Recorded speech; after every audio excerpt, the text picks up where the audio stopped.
Bilmədiyin şey barəsində söz söyləmə. Sənə aid olmayan şey barəsində söhbət etmə. Azğınlıq olmasından qorxduğun yoldan çəkin. Çünki azğınlıq sərgərdanlığı zamanı özünü saxlamaq, qorxulu işlər görməkdən daha yaxşıdır. Yaxşı işlərə əmr et ki, yaxşılardan olasan. Pis işləri əlinlə, dilinlə qadağan et.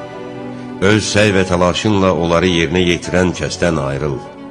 Allah yolunda ona layiq tərzdə cihad et. Allah yolunda tənə vuranın tənəsindən qorxub çəkinmə. Harda olmağın və hansı çətinliklə üzləşməyindən asılı olmayaraq, haqq, həqiqət uğrunda çalış. Dində elm əldə et. Özünü xoşa gəlməz işlərə səbr etməyə adət ver. Haqq yolda səbirli olmaq necə də gözəl xasiyyətdir. Bütün işlərində öz nəfsini Allahına tapşır. Çünki sən onu qüdrətli sığınacağa və